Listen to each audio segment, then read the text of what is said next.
অপশান্তি আজিৰ তাৰিখ 11 ডিচেম্বৰ 2024 বৰ্ষ প্ৰাতঃ মুৰলী বাপদাদা মধুবন।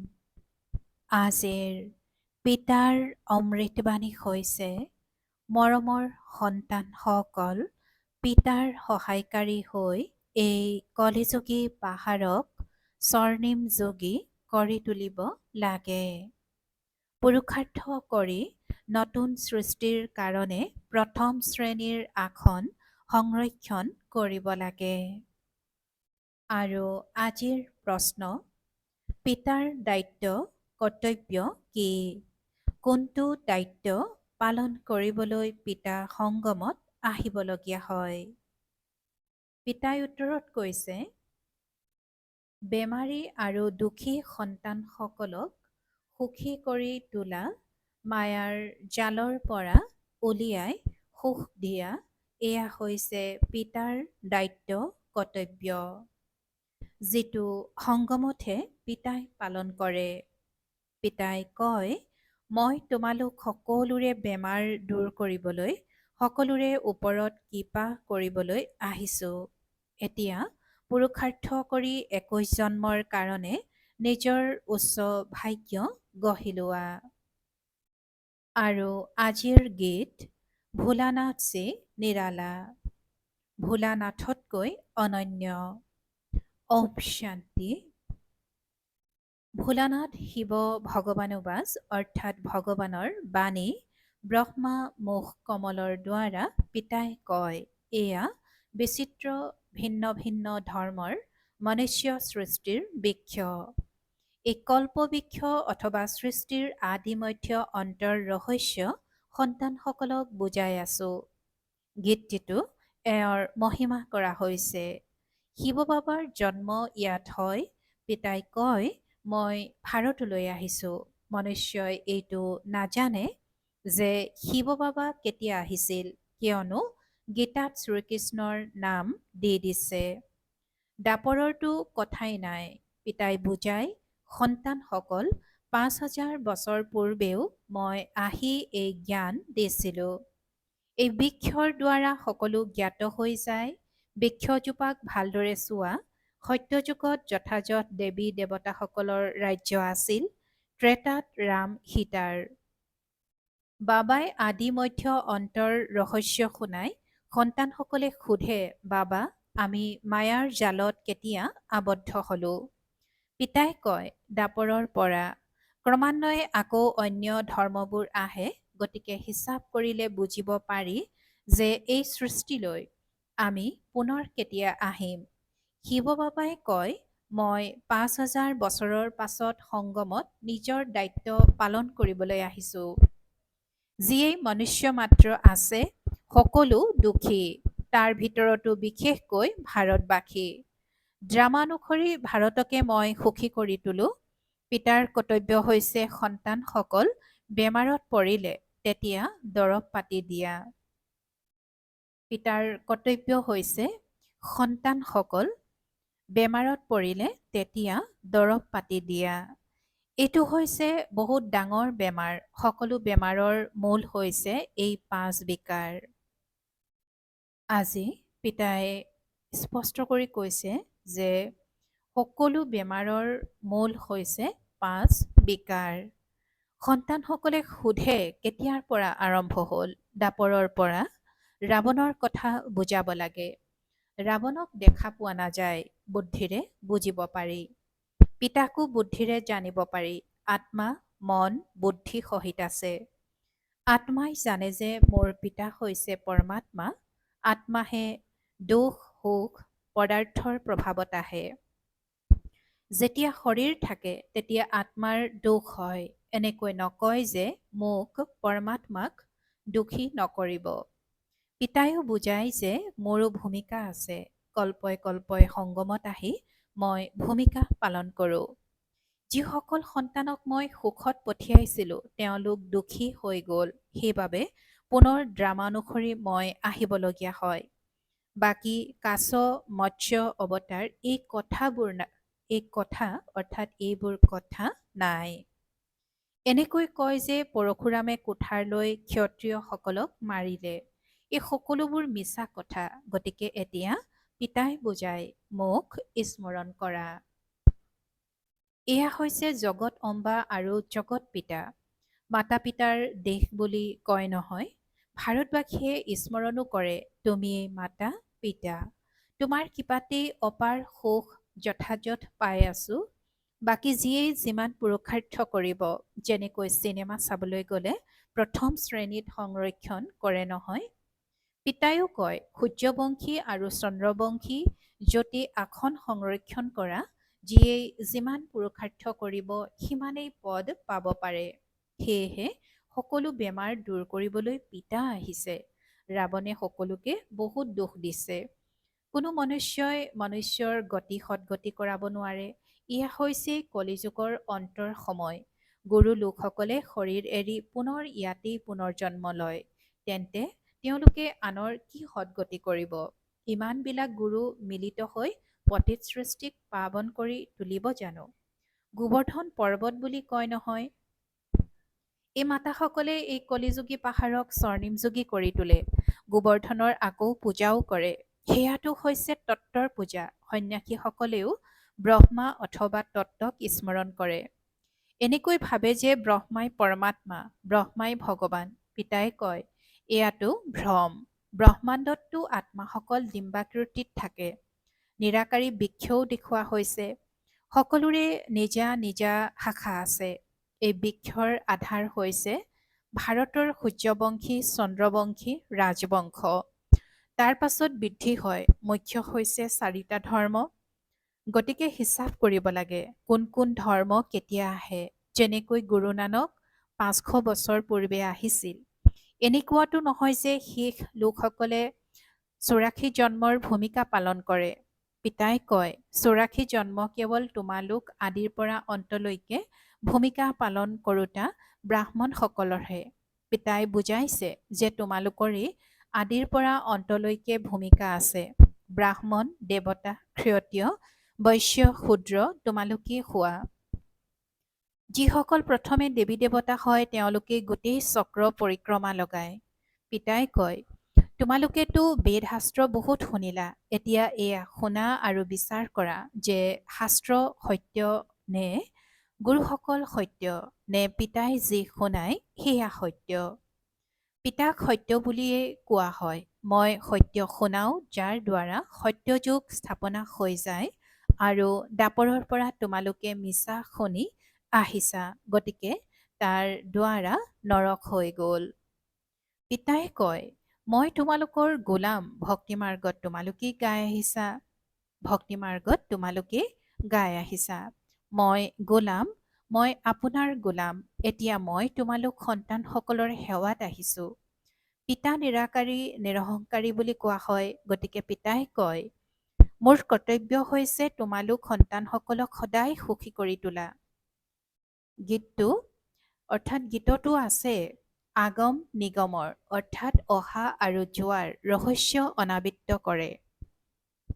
বাকী ডম্বৰু আদি বজোৱাৰ কোনো কথা নাই। এওঁতো আদি মধ্য অন্তৰ সকলো খবৰ শুনায়। পিতাই কয় তোমালোক সন্তানসকল হৈছা ভাৱৰীয়া। মই এই সময়ত কৰণ কৰাবনহাৰ হওঁ। মই এওঁৰ অৰ্থাৎ ব্ৰহ্মাৰ দ্বাৰা স্থাপনা কৰাওঁ। বাকী গীতাত যি লিখা আছে সেয়াতো নাই। এতিয়াতো হৈছে বাস্তৱিক কথা। সন্তানসকলক এই সহজ জ্ঞান আৰু সহজ যোগ শিকাওঁ, যোগযুক্ত কৰাওঁ। এনেকৈ কৈছা নহয় যে যোগযুক্ত কৰি তোলোতা, জুলুঙা ভৰপূৰ কৰোতা, বেমাৰ দূৰ কৰোতা, গীতাৰো পুৰা অৰ্থ বুজাওঁ। মই তোমালোকক যোগ শিকাওঁ আৰু আনক কেনেকৈ যোগ শিকাব লাগে সেয়াও শিকাওঁ।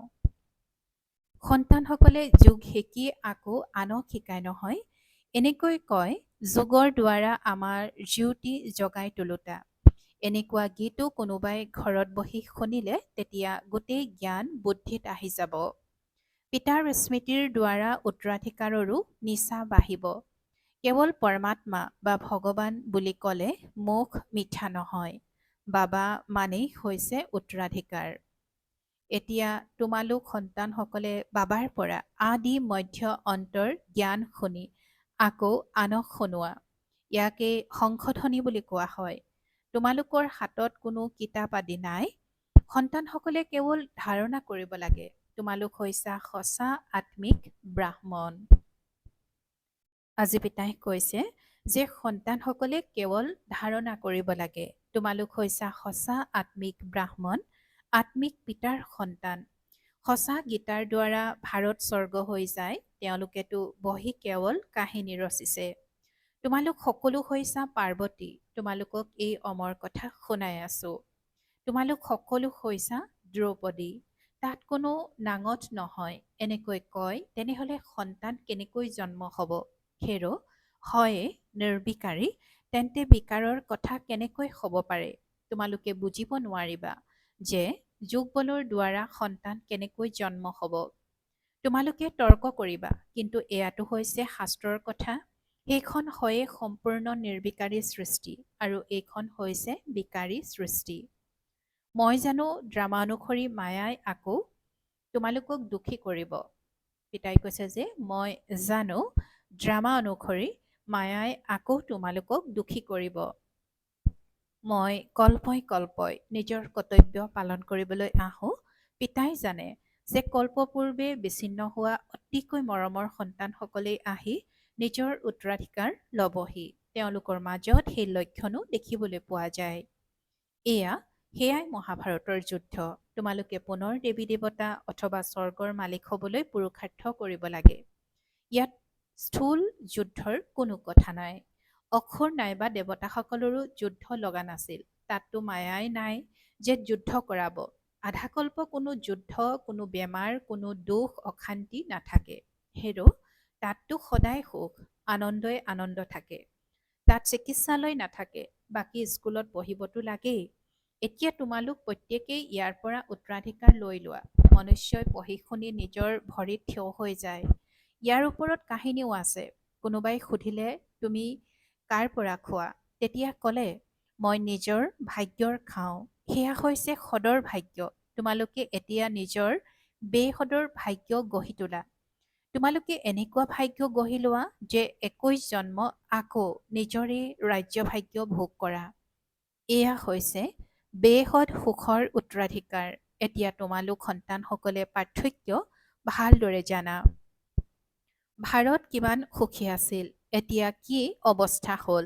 যিসকলে কল্পপূৰ্বে ৰাজ্যভাগ্য লৈছিল তেওঁলোকেই এতিয়া ল'ব। এনেকুৱাও নহয় যে যি ড্ৰামাত আছে সেয়াই পাম, তেনেহলেতো ভোকত মৰি যাবা। এই ড্ৰামাৰ ৰহস্য পুৰা বুজি ল'ব লাগে। শাস্ত্ৰত কল্পৰ আয়ুস কোনোবাই আন কিবা লিখি দিছে। অনেক মত মতান্তৰ আছে। কোনোবাই আকৌ কয় মইতো সদায় সুখী হওঁৱেই। হেৰ তোমাৰ কেতিয়াও বেমাৰ নহয় নেকি? তেওঁলোকেতো কয় ৰোগ আদিতো শৰীৰ হয়, আত্মা নিৰ্লেপ। হেৰ আঘাত লাগিলে তেতিয়া দুখ আত্মাই পায় নহয়। এয়া অতিকৈ বুজিবলগীয়া কথা। এইখন হৈছে স্কুল। এজন শিক্ষকেই পঢ়ায়, জ্ঞানো একেই, লক্ষ্য উদ্দেশ্য এটাই, নৰৰ পৰা নাৰায়ণ হোৱাৰ। যি অনুত্তীৰ্ণ হ'ব তেওঁলোক চন্দ্ৰবংশীত গুচি যাব। যেতিয়া দেৱতাসকল আছিল তেতিয়া ক্ষত্ৰিয় নাছিল, যেতিয়া ক্ষত্ৰিয় আছিল তেতিয়া বৈশ্য নাছিল, যেতিয়া বৈশ্য আছিল তেতিয়া শূদ্ৰ নাছিল। এই সকলোবোৰ বুজিবলগীয়া কথা। মাতাসকলৰ বাবেও অতি সহজ। এটাই পৰীক্ষা। এনেকৈও নুবুজিবা যে দেৰিকৈ অহাসকলে কেনেকৈ পঢ়িব। কিন্তু এতিয়াতো নতুনসকল তীব্ৰতাৰে আগবাঢ়ি গৈ আছে বাস্তৱিক ৰূপত। বাকী মায়া ৰাৱণৰ কোনো ৰূপ নাই। এনেকৈ কোৱা হ'ব এওঁৰ কামৰ ফুট আছে, বাকী ৰাৱণৰ কোনো প্ৰতিকৃতি বা শৰীৰটো নাই। বাৰু সকলো কথাৰ মিঠা সাৰ হৈছে মনমনা ভৱ। নিজক আত্মা বুলি বুজি মোক পিতাক স্মৰণ কৰা। বাবাই কয় মোক স্মৰণ কৰা, তেতিয়া এই যোগ অগ্নিৰে বিকৰ্ম বিনাশ হ'ব।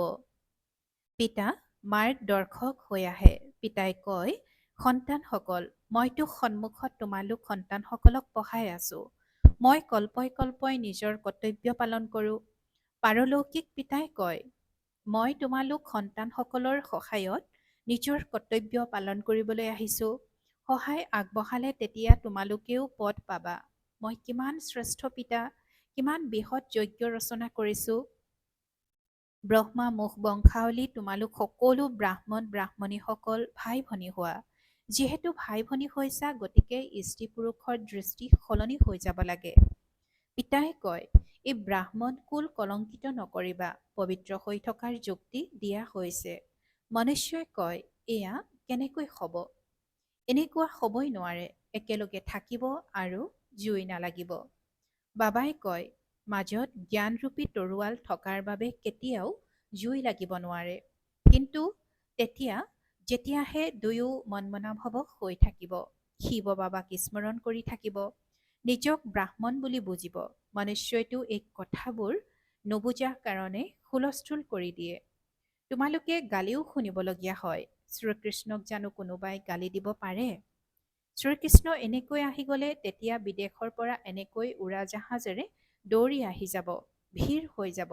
ভাৰতত ক'ব নোৱাৰি কি যে হৈ যাব। বাৰু, আজি ভোগ আছে। এয়া হৈছে পিতাৰ ঘৰ আৰু সেয়া হৈছে শহুৰৰ ঘৰ। সংগমত সাক্ষাৎ হয়। কিছুমানে ইয়াক যাদু বুলি ভাবে। বাবাই বুজাইছে যে এই সাক্ষাৎকাৰনো কি, ভক্তি মাৰ্গত কেনেকৈ সাক্ষাৎকাৰ হয়, এই ক্ষেত্ৰত সংশয় বুদ্ধিৰ হ'ব নালাগে। এয়া হৈছে ৰীতি প্ৰথা। যিহেতু শিৱ বাবাৰ ভঁৰাল, সেয়েহে তেওঁক স্মৰণ কৰি ভোগ আগবঢ়োৱা উচিত। যুগত থকাটোতো ভালেই, বাবাৰ স্মৃতি থাকিব ভাল বাৰু। অতি মৰমৰ কল্পৰ পাছত পুনৰাই মিলিত হোৱা সন্তানসকলৰ প্ৰতি মাতা পিতা বাপ দাদাৰ স্নেহপূৰ্ণ স্মৰণ আৰু সুপ্ৰভাত। আত্মিক পিতাৰ আত্মিক সন্তানসকলক নমস্কাৰ। আৰু আত্মিক সন্তানসকলৰ আত্মিক মাত পিতা আৰু বাপ দাদাৰ প্ৰতি স্নেহপূৰ্ণ স্মৰণ আৰু সুপ্ৰভাত আৰু নমস্কাৰ নমস্কাৰ নমস্কাৰ। আৰু আজিৰ ধাৰণাৰ বাবে মুখ্য সাৰ প্ৰথমতে, নিজক ব্ৰহ্মা মুখ বংশাৱলী বুলি বুজি পৰিপক্ক পবিত্ৰ ব্ৰাহ্মণ হ'ব লাগে। নিজক ব্ৰহ্মা মুখ বংশাৱলী বুলি বুজি পৰিপক্ক পবিত্ৰ ব্ৰাহ্মণ হ'ব লাগে। কেতিয়াও নিজৰ এই ব্ৰাহ্মণ কুল কলংকিত কৰিব নালাগে। দ্বিতীয়তে, পিতাৰ সমান নিৰাকাৰী নিৰহংকাৰী হৈ নিজৰ দায়িত্ব কৰ্তব্য পালন কৰিব লাগে। আত্মিক সেৱাত তৎপৰ হৈ থাকিব লাগে। আৰু আজিৰ পিতাৰ বৰদান, স্নেহৰ শক্তিৰে মায়াৰ শক্তি সমাপ্ত কৰোঁতা সম্পূৰ্ণ জ্ঞানী হোৱা। স্নেহৰ শক্তিৰে মায়াৰ শক্তি সমাপ্ত কৰোঁতা সম্পূৰ্ণ জ্ঞানী হোৱা। আৰু আজিৰ বৰদানৰ ব্যাখ্যা, স্নেহত সমাহিত হোৱাটোৱে সম্পূৰ্ণ জ্ঞান। স্নেহ ব্ৰাহ্মণ জন্মৰ বৰদান। সংগম যুগত স্নেহৰ সাগৰে স্নেহৰ হীৰা মুকুতাৰ থালি ভৰাই দি আছে। সেয়েহে স্নেহত সম্পন্ন হোৱা। স্নেহৰ শক্তিৰে পৰিস্থিতিৰূপী পাহাৰ পৰিৱৰ্তন হৈ পানীৰ সমান পাতল হৈ যাব। মায়াৰ যেনেকুৱাই ভয়ানক ৰূপ বা মাৰ্জিত ৰূপে বিৰুদ্ধাচৰণ নকৰক, ছেকেণ্ডত স্নেহৰ সাগৰত সমাহিত হৈ যোৱা। তেতিয়া স্নেহৰ শক্তিৰে মায়াৰ শক্তি সমাপ্ত হৈ যাব। আৰু আজিৰ শ্লোগান, তন মন ধন, মন বাণী আৰু কৰ্মৰে পিতাৰ কৰ্তব্যত সদায় সহযোগী হোৱাজনেই যোগী। তন মন ধন, মন বাণী আৰু কৰ্মৰে পিতাৰ কৰ্তব্যত সদায় সহযোগী হোৱাজনেই যোগী। ওম শান্তি।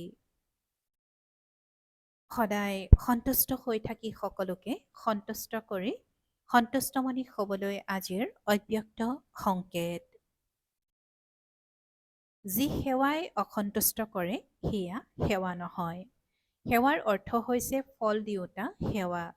যদি সেৱাত অসন্তুষ্টতা থাকে তেন্তে সেৱা এৰি দিয়া, কিন্তু সন্তুষ্টতা নেৰিবা। সদায় সদৰ ইচ্ছাৰ পৰা দূৰৈ সম্পন্ন হৈ থাকা, তেতিয়া সমান হৈ যাবা। সদায় সদৰ ইচ্ছাৰ পৰা দূৰৈত সম্পন্ন হৈ থাকা তেতিয়া সমান হৈ যাবা। ওম শান্তি।